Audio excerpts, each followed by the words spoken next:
La parole est à Geneviève Garrigos. Monsieur le maire, mes chers collègues, en tant qu'élue du 16e arrondissement, je tiens à vous remercier de me donner l'opportunité pour ma première intervention de cette mandature de m'exprimer sur l'avenir du Parc des Princes, que je suis très heureuse de voir figurer à l'ordre du jour de ce conseil exceptionnel.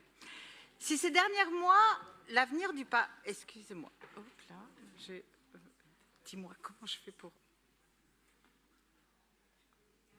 Voilà, merci beaucoup. Car si ces derniers mois, l'avenir du parc a largement occupé la scène politique et médiatique, les conversations des supporters et les discussions dans les cafés, c'est sur les marchés, devant les écoles et les résidences du quartier d'Auteuil-Sud, et plus particulièrement de la Porte de Saint-Cloud, que j'ai pu échanger avec les habitantes et les habitants, comprendre leurs attentes. L'avenir du Parc des Princes, c'est évidemment celui du stade, de l'enceinte historique et emblématique du Paris Saint-Germain. Un stade et une équipe connus et reconnus dans le monde entier et qui font notre fierté. Oui, nous souhaitons que le PSG demeure à Paris et je ne suis pas la seule à le dire ici aujourd'hui. C'est le sens de l'histoire, celle d'une relation extrêmement forte construite au fil des années, celle d'un lien unique entre le club et le Parc des Princes. Nous le savons toutes et tous ici, le PSG n'est pas un club comme les autres.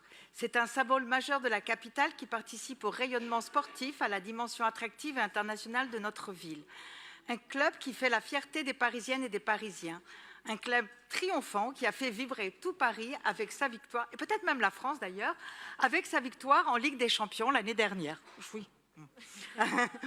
Aujourd'hui, monsieur le maire, vous nous proposez de rouvrir le dialogue afin de défendre son avenir au Parc des Princes et de trouver une solution crédible et responsable. Certains font mine d'y voir des concessions prises sous la pression d'acteurs étrangers. Ils doivent confondre, car cela est, monsieur le maire, bien mal vous connaître, je pense. En adoptant ce que vous proposez, c'est d'entamer une nouvelle étape réaliste et ambitieuse. C'est assumer que l'argent public n'a pas vocation à porter seul le financement d'une enceinte de football professionnel. En adoptant cette voie, notre exigence est claire. Obtenir un accord qui sécurise durablement l'avenir du PSG à Paris, tout en protégeant l'intérêt des Parisiennes et des Parisiens. Et c'est sans surprise, c'est aussi le souhait de la grande majorité des Parisiens et des Parisiennes qui veulent voir le club rester au parc. Il s'agit de sortir des postures et de trouver une solution utile et concrète pour Paris.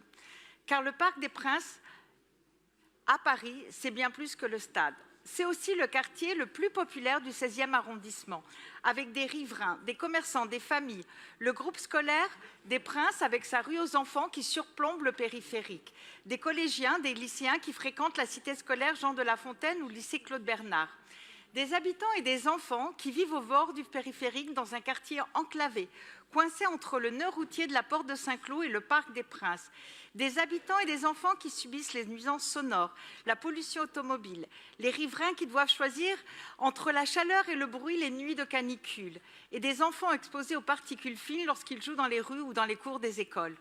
C'est un environnement qui aujourd'hui, il faut le dire, n'est pas à la hauteur de la qualité de vie que nous souhaitons offrir aux Parisiennes et aux Parisiens.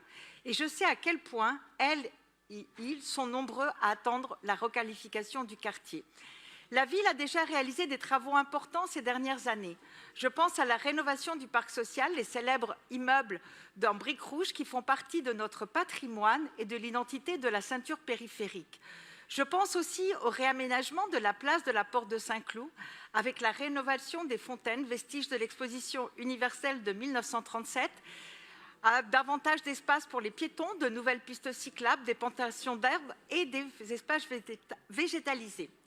C'est insuffisant et nous avons aujourd'hui l'opportunité unique d'aller beaucoup plus loin, de transformer la Porte de Saint-Cloud en une grande esplanade avec un jardin ouvert et accessible à toutes et tous, de fluidifier les circulations et redonner toute leur place aux piétons avec une nouvelle ouverture et une continuité entre Paris et Boulogne.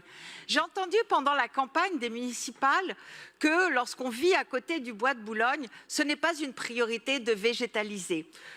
Moi, je ne suis pas d'accord, parce que même quand on habite dans le 16e, on a le droit à un espace public apaisé et végétalisé en bas de chez soi. La transformation écologique est tout aussi prioritaire dans le 16e que partout ailleurs dans Paris, et c'est ce que ce projet peut nous apporter. Cette porte des Princes a vocation à devenir un véritable lieu de vie, animé et plus accueillant, plus vert et plus accessible. Pour les milliers de visiteurs du Parc des Princes et du Stade Jean-Bouin, lors des soirées de match et surtout pour les habitantes et les habitants du 16e qui bénéficieront d'une nouvelle dynamique commerçante, culturelle et festive. Ce sera également l'occasion de créer de nouveaux équipements sportifs de proximité, accessibles à toutes et tous, et notamment, je pense aux jeunes, dont c'est une demande récurrente, telle la réalisation d'un terrain de basket adopté par le budget participatif, mais pour lequel nous n'avons pas encore identifié d'espace adéquat. Cela permettra de repenser les mobilités de ce quartier enclavé avec la relance des études pour le prolongement du timbré T3 qui s'arrête porte Dauphine et qui pourra rejoindre justement le pont du Garigliano. Une incongruité pour les habitants et les habitantes du quartier qui ne font que demander enfin sa construction. Moderniser et agrandir le Parc des Princes, c'est lui donner les moyens de rester vivant, compétitif et attractif et d'en faire profiter tout un quartier. Il ne s'agit pas simplement de football et d'enjeux financiers.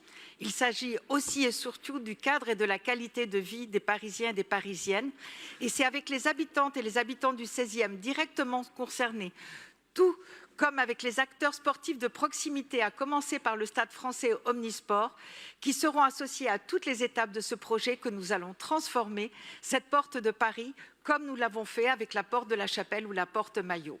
Oui, l'histoire du PSG doit continuer de s'écrire à Paris, pour tous les fans de foot, pour notre ville et pour le 16e. Alors imaginons ensemble ce nouveau quartier, vivant, ouvert, végétalisé, agréable à vivre, où l'on prendra enfin plaisir à flâner et à célébrer les victoires du PSG. Je vous remercie.